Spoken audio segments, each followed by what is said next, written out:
You're all set.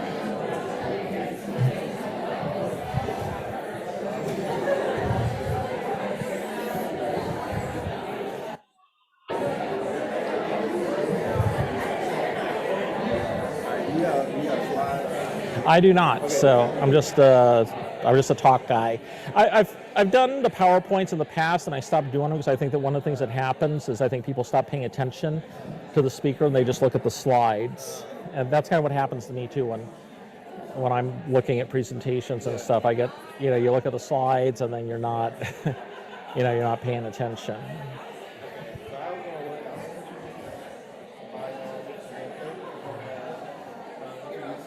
Okay.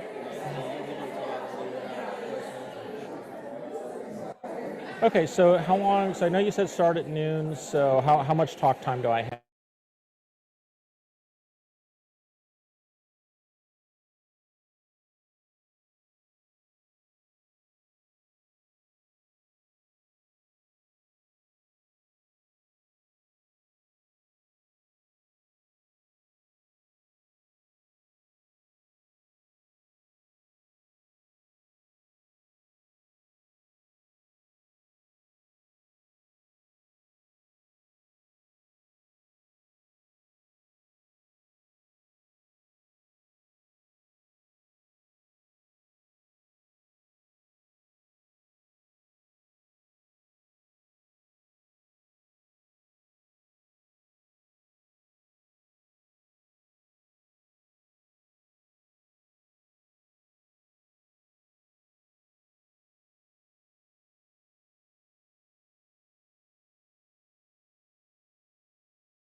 Thank you. I'll give you a few minutes. I'll go ahead and start. Okay.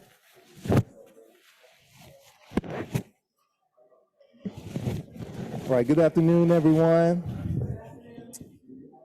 Good afternoon. Why is my mic on? Is it on? Is the mic on? All right, okay. Good afternoon, everyone. My name is Brandon Lewis. I'm a second-year PhD student in the School of the Environment.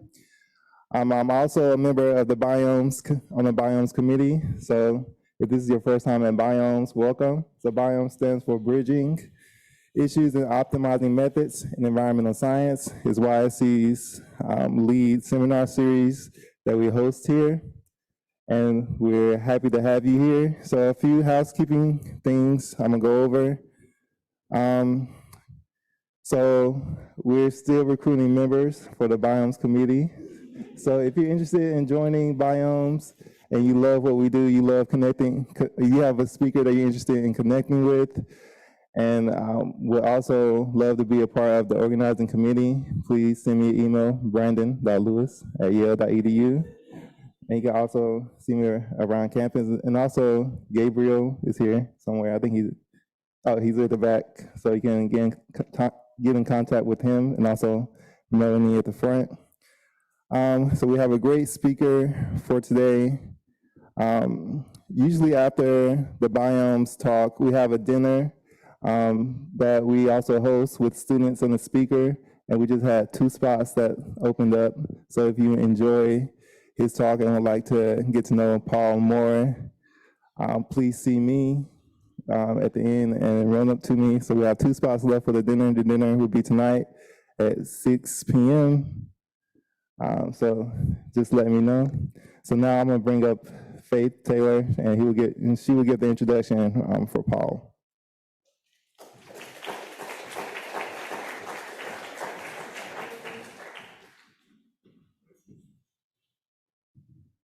Hi, good afternoon, everyone.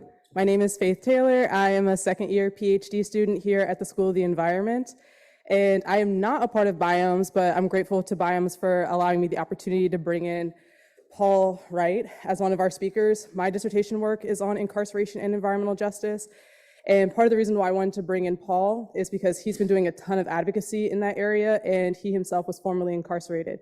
And for me, I have a lot of family members immediate family members that were previously incarcerated. So the connections between environment and incarceration have never been foreign. But for a lot of people, they don't know anyone that's incarcerated and they've never been able to hear them advocate for themselves and say their stories. So I'm glad that Paul is here, and I'll read his bio. Paul Wright is the founder and executive director of the Human Rights Defense Center. He is also the editor of Prison Legal News, the longest running independent prisoner rights publication in the United States history.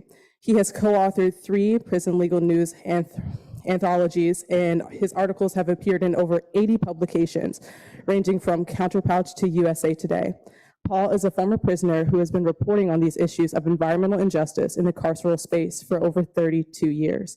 He has received numerous honors and awards for his work in the criminal justice system, such as the 2017 Julio Mendena Freedom Award for Citizens Against Recidivism and the 2018 Frederick Douglass Award from the Frederick Douglass Family Initiatives and the Anti-Racist Research and Policy Center at American University in Washington, D.C. So please help me welcome our speaker, Paul Wright, as he comes to the stage.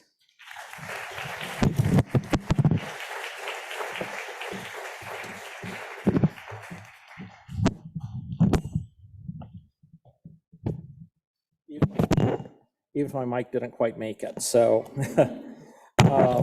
anyways, thanks everyone for coming out to see me on today.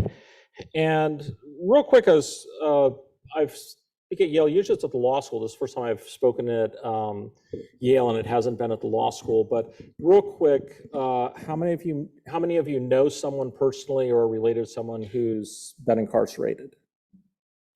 Okay, this is the joys of mass incarceration. We all know someone, or most of us know someone. Probably 30 or 40 years ago, very few people would have raised their hands because we didn't have that many people that were incarcerated. One of the things about thinking about like prison ecology, of what is it? And I kind of coined the term around 20 years ago.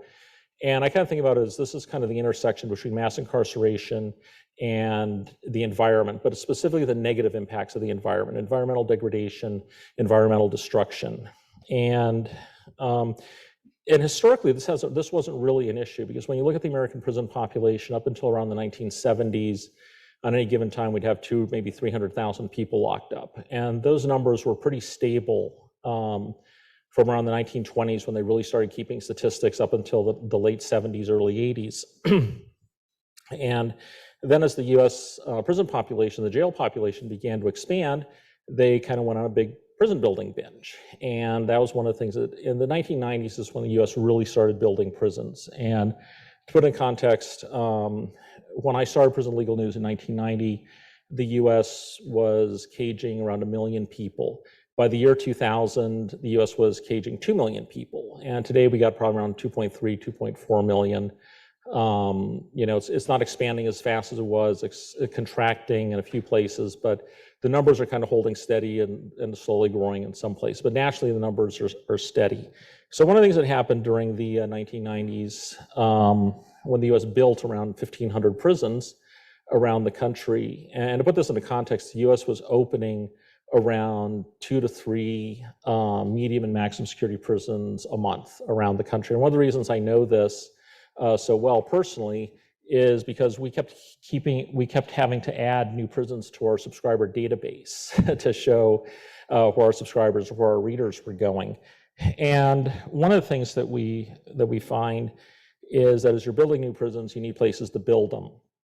And I think everyone's heard of the term "not in my backyard," or NIMBY, as they say. And virtually all the prison building that happened in the 1990s happened in rural, remote areas. And there's a whole nother discussion on why rural, remote areas were chosen. You know, some people say, well, you know, is done as a form of economic development, as a form of welfare, state socialism for poor rural white communities, and things like that. But and that's kind of a separate discussion. Like, you know, we can go on for a couple hours about that aspect of it, and that's another talk that I give. But looking at the environmental aspects, one of the things is when they needed the land is, okay, so where did they build these prisons? And I think that one of the things you find is that you know, one man's toxic waste dump is another man's gold mine if he can unload it onto the government for them to build a prison on. One of the things that happened during the beginning and middle of the 90s was a lot of military bases were closed down with the wind down of the Cold War. And a lot of communities opposed closing the bases because they saw them as tools of economic development in the communities. And the other big thing that happened was when they started talking about repurposing them. And what they found is you can't really repurpose most military bases. The other problem they found out was a lot of these bases were seriously contaminated for years, decades of everything from dumping diesel fuel to ammunition to toxic components. Right now, for folks that watch television, has anyone been seeing the ads and the internet ads about the contaminated water at Camp Lejeune for the Marines? Every lawyer in America is chasing a piece of that action. So basically, the Camp Lejeune, the Marine Corps base, has contaminated water and has for decades, and lots of people were poisoned. Okay, Camp Lejeune is not the only military base that this happened to. This happened across the country. They closed these bases down, and then when they went to repurpose them, it's like, wait, the land is too contaminated to do anything with it. You know, we can't. It's going to cost lots and lots of money to clean it up. We can't really repurpose it. So what do? Hey, let's build prisons on it. You know, and someone thinks, you know, this is a brilliant idea. And like here in New England, you know, Fort Devens in Massachusetts, that's one of these places. Fort Dixon, New Jersey. The Bureau of Prisons built a lot of prisons on these abandoned military sites. But it's not just that. The other thing is, like, what happens to mines when they get tapped out? They run out of coal and everything else. The mining industry is pretty dirty. It really contaminates things. It leaves a lot of toxic residues. And so again, we're back to, you know, one man's toxic waste dump is another man's prison site. And more importantly, especially when you've got with the government, it's kind of like, well, the government's the government. So they're not really sweating too much. But for private industry, technically, with a number of laws, CERCLA and a couple of others, technically they're responsible for cleaning up these toxic waste sites. You know, you build an aluminum smelter like ASARCO did in Tacoma, you smelt aluminum for decades, you contaminate the land. The EPA comes along and says, okay, this is a Superfund cleanup site. You're gonna have to spend millions, hundreds of millions of dollars cleaning it up, or you sell it to the government and they build a prison on it, and you're off the hook for the cleanup and liability. And we see a lot of this. For example, has everyone here heard of the Bureau of Prisons, the ADX Supermax facility in Colorado? This is the federal government's flagship facility. Their Supermax there holds people convicted of political offenses ranging from members of Al-Qaeda, convicted spies, and others. And it's built on an abandoned uranium mine.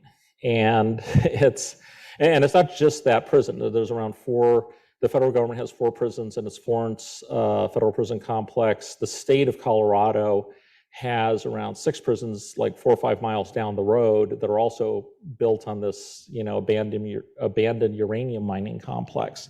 So, and that's as far as like some of the mining goes. We also see places like abandoned coal mines is especially common in Appalachia and Pennsylvania, Ohio. Some of these other places, and you know, my favorite stories is the prison in Lorain, Ohio, that was built on an abandoned coal mine. And so I was kind of surprised to find out that, I guess, when you abandon coal mines, eventually the ground starts settling as the tunnels and everything else below the ground starts collapsing. So it's like one thing to say, oh gosh, why doesn't Paul Wright know that? He knows a lot. But more importantly, what about the guys that spent $80 million building a prison on there that didn't know it to watch the prison collapse along with the settling ground? And so they built a prison on, then they had to abandon it because of that. So these are, so this is one of the things that, these aren't like isolated instances. This isn't like, oh, they built a, you know, the federal government opened 15 or 20 prisons on military bases that are so contaminated they couldn't do anything with it.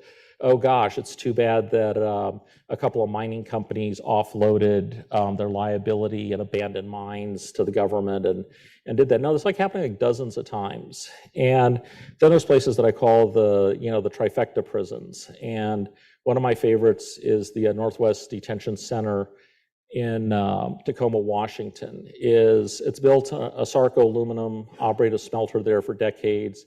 It's a super fun cleanup site. So GEO, a private prison company, got a lot of government abatements and tax breaks to open this immigration detention prison there. And the other fact that's interesting is for any folks that have ever been out to the Northwest, it's also in a lava floodplain. So if and when Mount Rainier ever blows, that's where the lava is supposed to flow. And the other thing is also just on a floodplain period from the water of Puget Sound. So that's why I call it the trifecta prisons. And there's a lot of prisons that are like this, where when you think about it, especially when natural disasters come along, and you start wondering, okay, whose idea was it to build a prison here in the first place? And this is some of the stuff that I think that's interesting, because actually a lot of planning goes into where prisons or jails are built. And my favorite one, we had a case in Florida up in Pensacola where the local jail flooded. There was an explosion because the gas lines were broke. They exploded. Three prisoners and a guard were killed. Several dozen were injured. The course is they had to abandon the jail. And so 2 years later, it comes time to rebuild the jail and build a new one. And they built in the same place because, the first one turned out so well. And this is one of the patterns that you start seeing. Like when you start looking at patterns, when you start looking at where these things are happening, they keep happening in the same places over and over again. And a lot of reasons that the stuff is being built in these places is because there's no economically viable use for it. They say that in real estate that location is everything, and a lot of the decisions in where prisons are built or not built, generally it comes down to economics. Like one of the positive fronts, New Jersey built the Riverfront Prison in New Jersey. It was around for 20 years, but developers said it was a really good place to build a shopping mall and stuff. So after 20 years, they tore down a $250 million prison because developers needed the space. But when you look at the flip side of that same coin, and you've got these toxic waste dumps, abandoned mines, abandoned military bases, the best repurposing that they come up isn't a strip mall. It's not a bunch of condos on the river. It's let's build a prison. So getting corporate polluters off the hook, that's been one of the big incentives that the companies have. Like when you start looking at a lot of these deeds, for example, mining companies especially, they're selling hundreds of acres of land to the government for literally $1. But the value that they're getting isn't that they sold the land for $1, it's they offloaded the liability for the environmental cleanup, which can be hundreds of millions or even billions of dollars. So that's working out fairly well for them. So on the one hand, this is the one side of the prison ecology coin, which is the prisons or jails that are being built on literally toxic waste sites. There's a friend of mine, he's a criminologist at Berkeley, Jonathan Simon, and he uses the analogy of prisons as toxic waste dumps where the ruling class and segments of society view prisoners, the people in prisons, as toxic waste. And so it's kind of appropriate that, they should take people that are viewed as toxic or toxic waste and, cage them in prisons on literal toxic waste sites. The flip side of this is the prison is the toxic polluter, where it's the prison itself that's emitting toxins or dangerous stuff into the surrounding environment. The main culprit here is literally raw sewage. And you're going to hear me talk a lot about water during this presentation. And pretty much, I think that no one really thinks about water until you don't have any, or more importantly, you don't have any clean water to drink, or you don't have any water that isn't filled with toxic pollutants or contaminants. But really, water really is the source of all life. And, you know, you can go without food for, you know, maybe a month, something like that. You're not going to go without water for that long. You know, I think without water, you know, you're lucky if you go around 3 or 4 days. So water is something you really can't go without. So one of the things that happens is they build these prisons and they have a rated capacity. Like they build a prison for, say, 1,000 beds, and they say, okay, this prison's built to hold 1,000 people. Well, then they start overcrowding them. So they say, okay, well, it's built for 1,000 prisoners, but we're going to double sell it. So we can put 2,000 people in here. And this is brilliant. It's not going to cost us that much money. We'll just send the prison industries guys are going to build some steel bunks, and we'll have the prison maintenance crews go in and weld them into the cells. And presto, we've doubled our prison capacity, and for a fraction of the cost of what it would cost to build a new one.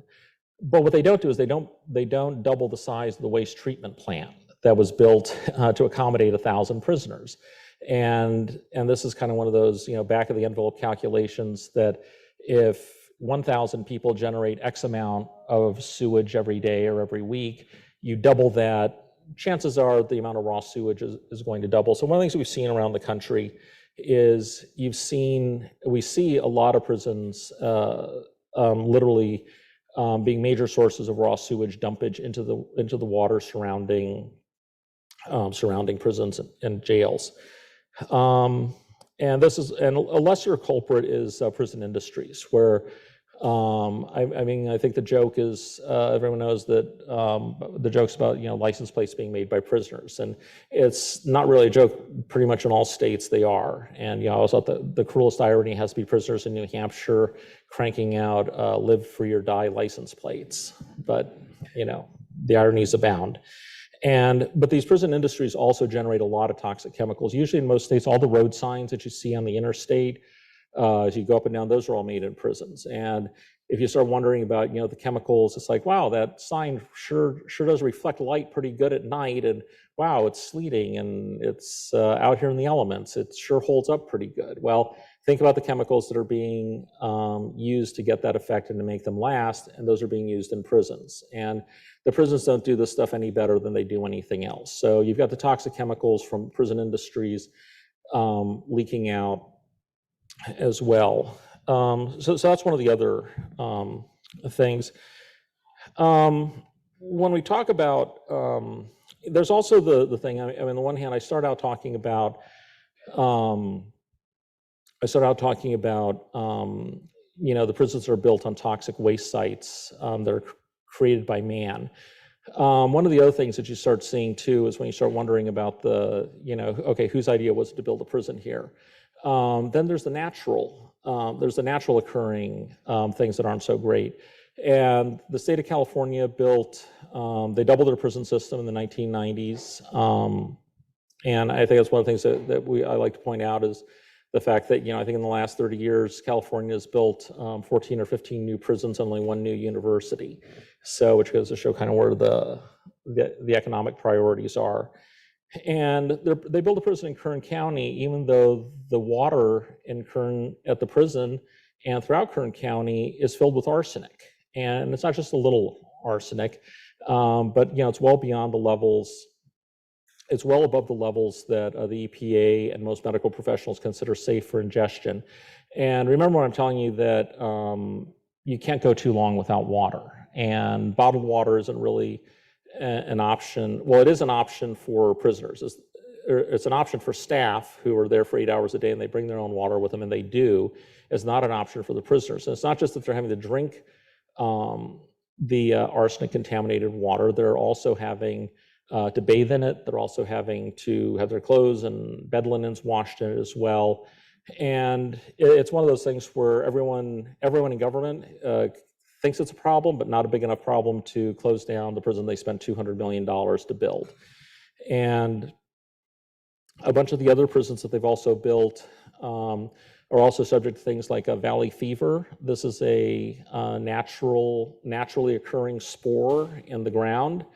And when it gets disturbed through agriculture or traffic or things like that, it goes airborne and it infects people. And it's kind of interesting is, when COVID hit, we've done a lot of reporting around kind of the non-response that a lot of prisons and jails had and have had to COVID.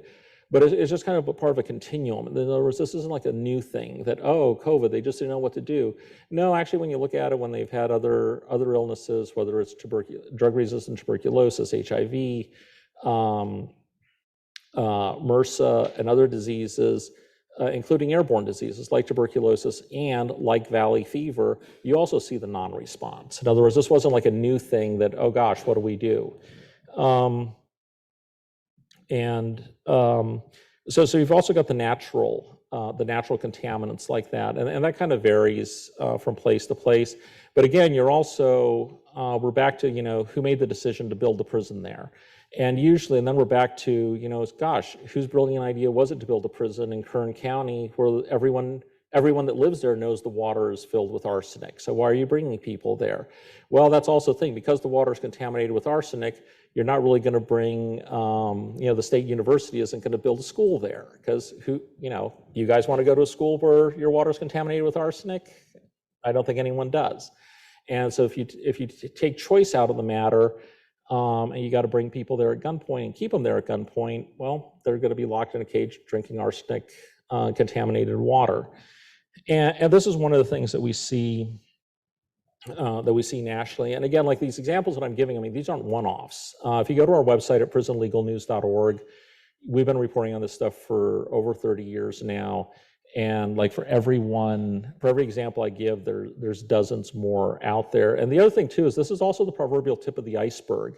No one's really, except for us, no one's like really tried to do like any type of like national cataloging or figuring out, how many toxic waste prisons are there, how big is the problem, and one of the things that I think the next question that I find is that I'm going to leave some time for Q&A, but I'm going to hopefully anticipate at least some of your questions here. So usually when I talk to people that are familiar with environmental issues, and that the first question is, well, gosh, where are the regulators? How can the government be, how can the government be allowing this to happen? And one of the things I find is that a lot of people, especially people that I think are well-intentioned, or a lot of people that are in the environmental movement, they tend to view toxic polluters or private industry as the toxic polluters, and they tend to view government as the solution. Does anyone here have any preconceived notions on? Does anyone see the government as a solution to toxic pollution? Anyone? Okay, wow, okay, y'all are more sophisticated. So, so here's the thing. I'm the guy who files a lot of Freedom of Information Act requests. We do a lot of this stuff. So the Environmental Protection Agency, which they're the federal agency, as everyone knows, they're charged with enforcing our nation's laws. Among those, the Clean Water Act, CERCLA, the Clean Air Act, and other stuff. And we also got a thing too, I should mention too, when you think about the Clean Air Act, yeah, prisons violate that too, because they have a lot of coal burning plants, especially in Pennsylvania and the Mid-Atlantic region, where they heat the prisons and they heat the water using coal. And the thing that I think, and no one, unless anyone say that prison officials aren't that smart, when they started getting complaints about all the smoke from all the coal that are burning to heat the prisons and that, they just started doing it at night so no one would see the dark smoke. So so that kind of fixes the problem. So anyway, for some reason, I haven't been able to determine why, but for some reason in the mid-2000s, the Environmental Protection Agency started doing enforcement actions against prisons and jails in the Mid-Atlantic region. And I forget how many regions the EPA has. I forget if it's like 7 or 9 or something. They got the country divided up into regions. But for whatever reason, the Mid-Atlantic region of the EPA was the only one who who started doing enforcement actions. So in around a 3 or 4 year period, they did enforcement actions on around 20 prisons, mostly in Pennsylvania and Delaware, where they're citing prisons like, hey, you know, you're mostly around Clean Water Act violations.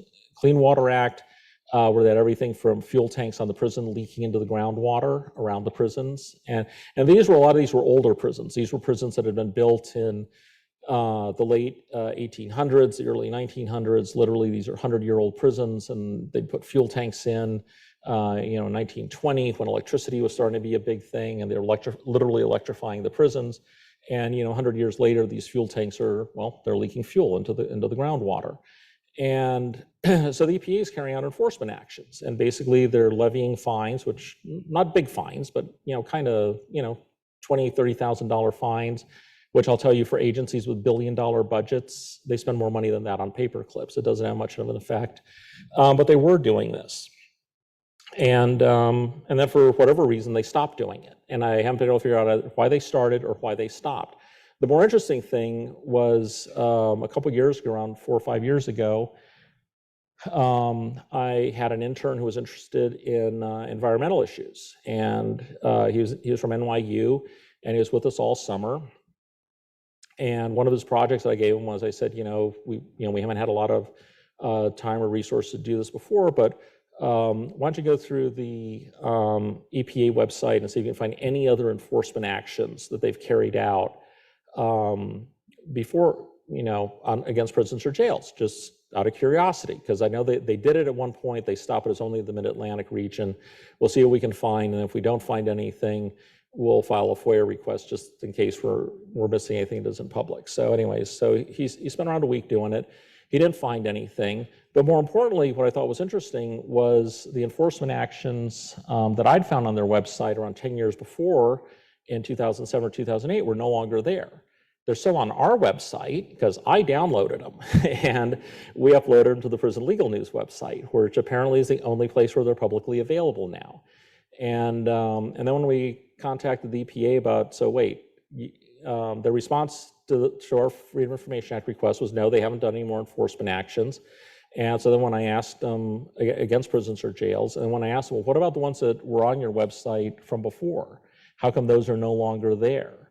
And kind of after a lot of hemming and hawing, we got kind of the blah response that, well, we're updating our website. And it's like, so you're updating the website and you're taking off the record of your prior enforcement? And then they stopped responding to me at that point. But that's at the federal level. So then you start asking, well, what about the state level?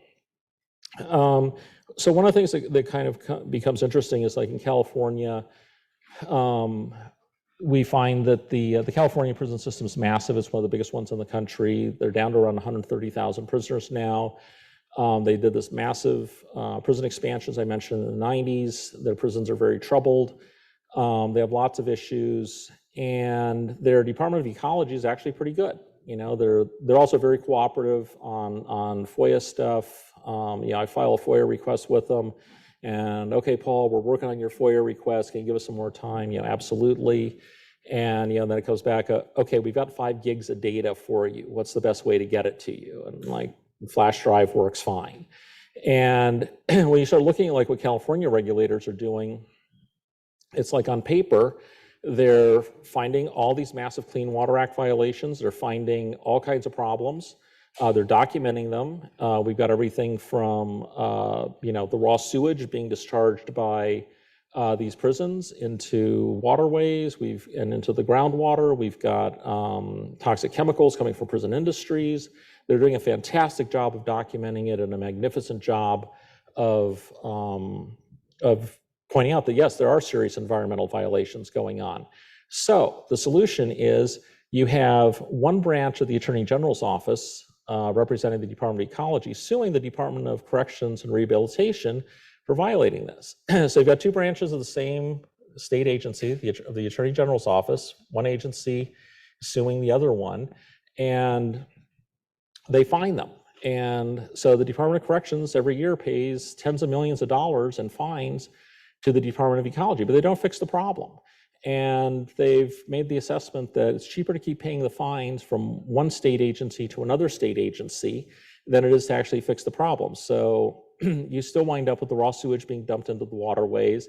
The prisoners in Kern County are still drinking their arsenic contaminated water. The other prisons in these other places are still breathing air contaminated with valley fever spores and everything else. But one of the important things is the Clean Water Act has a provision that citizens can't file a private cause of action as long as the government's doing something. And the government has to be doing something. It doesn't have to be anything effective. And in California, they can point to the fact that, hey, we're fining them tens of millions of dollars. Of course we're doing something. We're documenting everything that's wrong with these places. But at the end of the day, they don't fix the problem. So that's where the government regulators are. And if you're lucky, they're at least documenting the problem in terms of actually doing anything substantive about it to prevent it or stop it, not so much. And then the question is, well, what about the public? We've done really big stories on these data dumps that we've gotten about the different prisons with these environmental problems. And I guess I naively thought when I started doing this stuff that, it doesn't matter what your views are on criminal justice or what your views are on sentencing or what happens in prison. But at the end of the day, whatever your views are on that, you don't want feces in your drinking water. And I was really naive, because then I find out that people are okay with feces in their drinking water as long as the government that's putting it there. And we did a big story around 5 or 6 years ago about the Washington Department of Corrections. And we've been reporting on water issues in the Washington Department of Corrections for a long time. I did 17 years in the Washington State prison system. And I remember being at McNeil Island and the water coming out of the sink was brown. And I had prison officials telling me, it's perfectly safe and it's perfectly normal to have brown drinking water. I'm like, okay, until I came to prison, I never saw brown water come out of a faucet before. And so I guess I just didn't get around much. And but you go to prison and, like I say, there's brown water coming out of the drinking faucet, and they tell you it's perfectly normal and safe. But the guards are all drinking bottled water. So, and we don't see the warden drinking the brown water. So we've been reporting on water issues in Washington for a long time. And so our last big story on this, like I said, was around 5 or 6 years ago. And one of the things we focused on was the Washington State Reformatory at the Monroe Correctional Complex in Monroe, Washington. And I did around 10 years in that prison in the 90s until I got out in 2003. So I'm pretty familiar with the place. And so the big thing was that the prison is dumping, tens of thousands, hundreds of thousands of gallons of raw sewage into the Skykomish and the Snohomish River. And there's actually 5 environmental groups in Snohomish County. And this is the county that's north of Seattle. So, and I think that, people say, well, the Pacific Northwest is a bastion of environmentalism and environmentally conscious and politically conscious folks and activists. So as we're doing the story, it's like, probably it'd be good if we could get some comment from local folks that are, ask them to see what their feelings are about having the Department of Corrections dumping raw sewage into their drinking water. And at the end of the day, we couldn't get anyone to go on record with any comment at all critical of having raw sewage dumped in their drinking water. So, and the reality is that, hey, the prison complex is the biggest employer in Snohomish County, maybe with Boeing, but then Boeing's kind of offloaded most of their production. So they're stuck with the prison raw sewage and all. So at the end of the day, everyone's okay with, well, I don't know about everyone, but we couldn't find anyone that would go on the record and say anything bad about having the Department of Corrections dumping raw sewage into their drinking water. That's kind of one aspect, and I think we're running short on time. I'm getting close to opening up for Q&A. But one of the things I'd like to close with is that things are changing. And I've got a thing where I'm not, you guys are a lot smarter than I am. I don't know I don't know if our planet's warming up. I don't know what's causing it, or whatever. But I've lived in Florida for the past 10 years. I'm a native Floridian. I lived on the beach for 8 years until I moved inland around 2 years ago. And all I can say is, okay, I don't have a PhD after my name. I can see the water levels rising. I can see the beach eroding. The fact that I can walk out on a September day where there's not a cloud in the sky and there's 3 feet of water at the intersection, things are happening. And like I say, and it's not just in Florida, it's everywhere. And I think that one of the things as we see climate change and global warming happening, we're seeing a big impact on prisoners. And one of the things that we see is disaster preparedness. Like, these are great words, aren't they?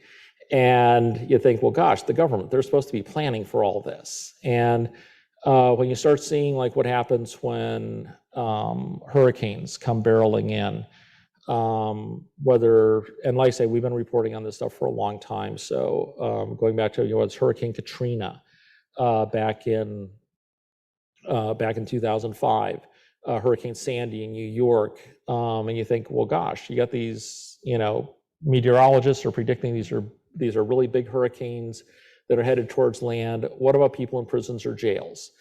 And it's kind of like, well, what about them? And no one in charge really cares. And it's not even a political thing. And you can't divide it under, you can't even divide it among, the big bad Republicans just show this callous disregard for human life, but the Democrats, they're on it. No, when Hurricane Sandy was barreling down New York City, Michael Bloomberg was the mayor of New York, and for Rikers Island, we ain't evacuating nothing. We'll just hunker down and hope for the best. And that's the government response for all this stuff. With Hurricane Katrina, at the end of the day, we still don't know how many prisoners drowned in the New Orleans jail during Hurricane Katrina. They managed to have covered that up pretty good. But we do know the jail flooded. People were locked in their cells, and who knows what happened. And also, when we talk about priorities, the very first thing that the very first government building that FEMA made sure was up and running in New Orleans after the flood water subsided was the jail. Because what's the pillar of American society but our jails and prisons? So, and again, that's why I say is that, when you talk about what the priorities are, you see where the money flows, you see where the construction happens. And some of the stuff that's also, that's as far as the lack of evacuation policies. We start seeing this. Hurricane Ian in Florida, they didn't evacuate the jail. That happened last month. The jail didn't evacuate, that got wiped out. We see this over and over again with, you name the natural disaster. And anytime in the United States that there's any type of natural disaster, first thing I'm wondering about, I wonder what prisons in that area and how they're being affected. And I know it's not happening. They're not being evacuated beforehand. And especially like one of the things people have asked me, Paul, how can you live in Florida? Aren't you worried about hurricanes? It's like, I've lived in Florida a good chunk of my life. And what I really like about hurricanes is, they're coming. They don't sneak up on you. It's not a tornado where, you're asleep at 2 o'clock in the morning and boom, it drops down on you and wipes your house out. It's not an earthquake, and I've been in earthquakes. I've lived in seismic zones. And I was in prison in Washington, unfortunately, for 2 earthquakes. And during one of the earthquakes in 1996, that was the Washington State Reformatory earthquake, hit around 9 o'clock at night. We're locked in our cells. Guards had 1 hour to go before shift change. And as the 100-year-old prison, been built in 1908, so it was a 90-year-old, it was a running 90, 89-year-old prison, built out of brick, which for anyone who knows anything about earthquake, bricks are really bad for earthquakes because the mortar tends to go blah and everything collapses. Anyways, the guards ran out of the building and left us all there. And then they didn't want to come back into the building. It took around 5 or 6 hours before, one of the lieutenants could get them to, come back in and check and see what had happened inside. And I was on the top tier at the time, and I'm kind of hoping, well, gosh, if the cell block pancakes, maybe if I'm at the top of the rubble, that'll be better than I'm thinking, well, what if it falls the other way and then I'm at the bottom of the rubble? This isn't good. But this is the reality for for prisons around the country. And when you start, and some of the stuff that's really compounded is when you think about, especially prisons in like the Deep South or the former Confederacy, none of them have air conditioning. And as someone like living in Florida, where it's like, okay, it's, I go outside and and it's like, okay, it's 100 degrees outside, but hey, at least I'm close to the beach. At least there's a breeze. And the other thing, we start thinking about, okay, how would you fare being locked in a 6 by 8 foot cell with another person and not have air conditioning? And the thing is, if it's 100 degrees outside, inside it's usually around 100. It's usually hotter than that. It's 110, 120 degrees.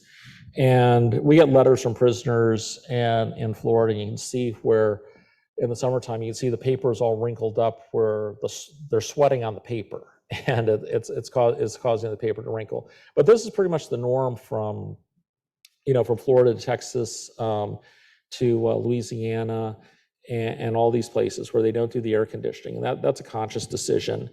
The other thing too is I'm looking at, as they built a lot of these prisons. We're talking about the prisons they built in the 1990s. A lot of these were built in the woods. Well, guess what happens in the woods these days? You get forest fires. And, and then it's kind of like one of those things where, okay, they're not really evacuating the prisons and they're kind of hoping for the best on that too.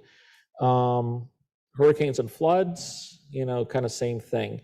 One of the things that I find kind of interesting is the staffing levels for the prisons, because I often kind of wonder, it's like, okay, I get it that you don't care about the prisoners, they're viewed as an expendable population, but then also like, what about the guards and the staff? Because, when the hurricanes or the floods are hitting these prisons and that, at least some of the guards are sticking around. I mean, I think a lot of them are like, hey, I'm not being paid enough to do this, and I got to go look after my family and see what's up with my house. And but you see this repeat itself time after time across the country. Doesn't matter what the state is, doesn't matter who the political administration is. Same thing for the federal government too. It's not like the federal government's any better on this. It's kind of the same thing.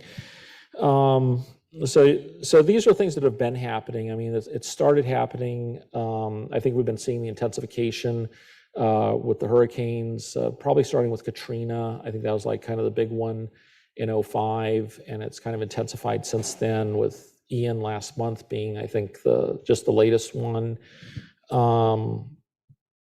And other things like, the forest fires that we're seeing, I think, we're going to be seeing more of that. When we look at droughts, prisons use a lot of water. And if you keep noticing, I keep coming back to the water thing. Water is the thing that prisons can't run without. You have a lot of water, and there's significant problems when you have contaminated water, and there's also significant problems if you don't have water at all. And I think everyone's here familiar with the Flint, the lead contamination issues in Flint, Michigan. And the prisoners in jail were drinking the contaminated water for decades, and it actually took a separate lawsuit the big court victory was getting a federal judge to order the city to provide the prisoners with bottled water. So that was like their big victory there. So, and again, like I say, these are pretty much universal problems. And one of the things that I would like to, I'm ready to close now. And usually, I don't know, I guess people like me enough to keep inviting me back as a speaker. But I don't have a happy ending, because I know a lot of, that's why I think that, if I did another area of advocacy, I could say, well, by golly, we've got all these areas of progress and that. I don't have any areas of progress on this stuff. In 32 years, the stuff's getting worse, I think, as climate change is exacerbating a lot of these underlying problems that already existed 30, 40 years ago, and they're just getting worse. I'm not seeing anyone across the political spectrum in government or in a position of power with the interest or the will to do anything to either not even to fix the problems, just make them less bad. And the other thing also, that to the extent that so many of you here in this room are students, one of the things I'd say is that we actually don't really know a lot about this issue of prison ecology and the environmental impact of prisons. It's really a wide open field. I mean, the work that HRDC, the Human Rights Defense Center, the work that we've done is really the only in-depth work that's been done. And all that I'm aware of is how little we have done. And especially, there's a lot of states, and a lot of it has to do with how good or bad their public records laws are. When I talk about how much work we've done in Washington and how much work we've done in California, it's not because their problems are necessarily better or worse than others. It's because they've got decent public records laws that we can make them give us the information. When we've gone to Maryland, for example, I heard someone laugh about Maryland. So, okay, their public records law is terrible. And they're like, oh, we got some filing cabinets full of stuff here, Mr. Wright. If you want to come up here and look at them, you're welcome to. And I'm like, how about if we get some copies? Oh, we don't do that. Do you have anything electronic format? No, we don't have electronic copies.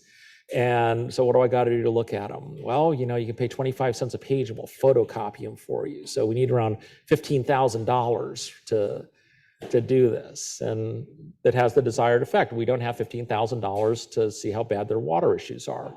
Alabama, their response is, well, you need to be an Alabama resident.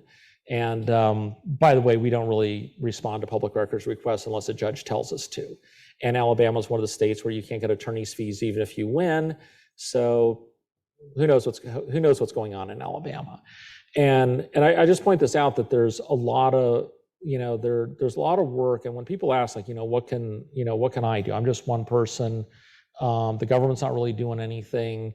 What all, can be done. First, one of the things is just finding out how big the problem is. Just how big of an issue is it? What's the scope of the problem? And the people that are in these communities that are impacted the most by it, and it's not even the prisoners, because they get moved around and they, they're relatively powerless. But on the other hand, what's kind of a Faustian bargain for a lot of these communities is, well, do we see the prison as a jobs engine, as a tool of economic development, and our jobs depend on this? Or do we look at it as the toxic waste producer that it is and it's poisoning us in our environment? And so far, from what I've seen, everyone seems to be down with, they like the jobs they're happier to have the jobs than they are concerned about how bad or contaminated their water is or how bad the air is or whatever. So that's kind of, that's kind of my closing note on this. But that said, I think that just on the informational and the research field, that's pretty much wide open. No one else is doing this. If you're interested in the topic, you're not duplicating anyone else's work. She should have to carry this burden on her shoulders alone. I mean, like I say, as a nation, we've contributed to this. And these problems are long-standing. I mean, the military was contaminating these military bases before any of us in this room were even born. And ASARCO was smelting aluminum on these sites, again, long before any of us in this room were born. So, these problems are a long time in the making. And unfortunately, they've largely been, I won't say that they've been covered up. I'm not going to be that conspiratorial. They're hiding in plain sight. You go to these communities and everyone will be like, oh yeah, I remember when, ASARCO was doing their thing. And I was in the military as well. And I went through basic training I was at basic training in Fort McClellan, Alabama, which is also the home of the U.S. Army Chemical Corps. And I remember doing exercises in the Talladega Forest and noting, wow, there's nothing alive in this forest. There's no bugs, there's no birds. We're the only ones in here that are breathing. And it's like, yeah, that's kind of interesting, right? Now, you're in the Army, you're not here to ask questions. So anyways, thank you very much for listening to me. And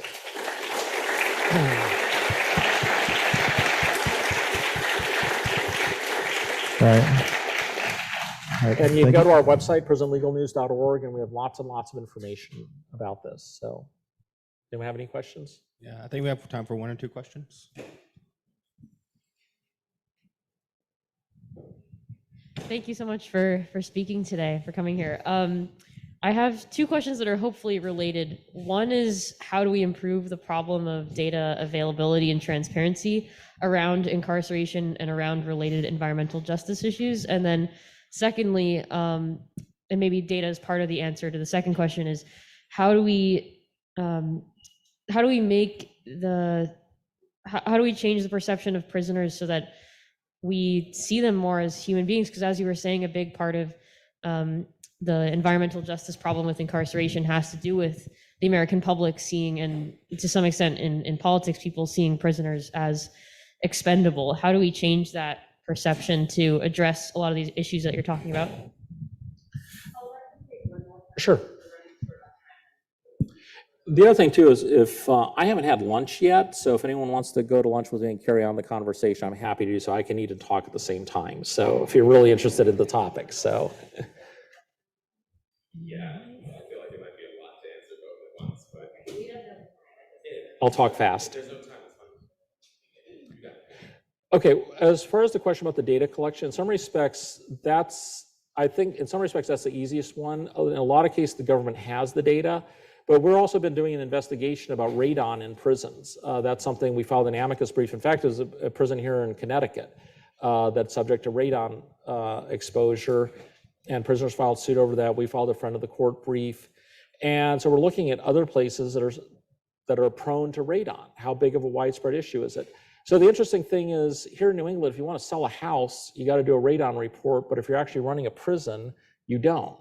And that's one of the interesting things is that, like Massachusetts and a couple other states that we've been looking at, the states have exempted themselves from having to do like radon reporting. So a lot of this depends on how good or bad a state's public records laws are. And what I found is that if you can get the records from a non-law enforcement agency, like the Department of Ecology or Department of the Environment, whatever they call it, most of those people are pretty cooperative. Like I use the example of the California folks, super cooperative, wonderful folks. Other places like Maryland, Alabama, and these other places, not so cooperative. So literally, it kind of depends. And but I think that part of the problem is at some level, people in government know that if anyone's asking for the information, they know the data's bad. They don't want to give it up because as soon as the information's out there and it gets documented how bad it is, there's going to be a call to change or fix it, whether or not it's effectual, whether or not it goes away or not. But they know nothing good is going to come to the bureaucracy from this. So I think that's, I think that's one of the problems there. So the data quality varies widely from state to state. One of the bigger issues is no one's really asking for it. I mean, we ask for it, but that's we need more resources in the field. As far as the public perception of people in prison, that's why I say is that when I ask people how many people here know or are related to someone in prison, probably 20 years ago or probably 40 years ago, when there were far fewer people in prison, not that many people could say, hey, I know someone, I'm related to someone. Now with mass incarceration, I think it's like, what, 1 out of every 31 adults or something like that is in prison or jail. Like everyone here knows at least 31 people or more. And so I think at some point it just comes down to how, I think it just comes down to how people view other people, but then I also think that it comes down to people have the own pressures, the people are scrambling to make ends meet and survive themselves. It's hard to, I think, have more empathy for others. But even if you do have the empathy, I think all or most of the people in this room have empathy. I don't think does anyone here think that prisoners in California should be drinking arsenic-laced water? Okay.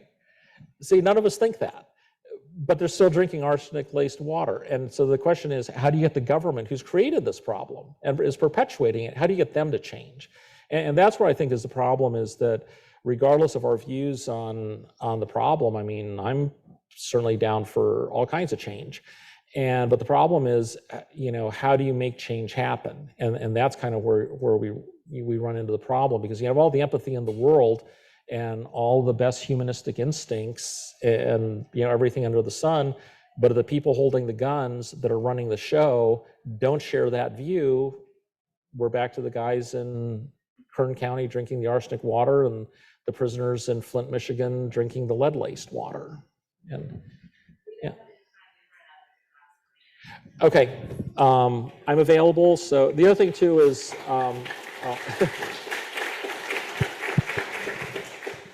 I'm easy to get a hold of. So, my email's on the Human Rights Defense Center website, also Prison Legal News. So if anyone has questions, follow up. And also real quickly, so Paul, who's editor of Prison Legal News, will have some copies sent to the crew, and we'll send an email out for those who would like to pick up the latest publication. All right, and thank everyone for coming. Okay.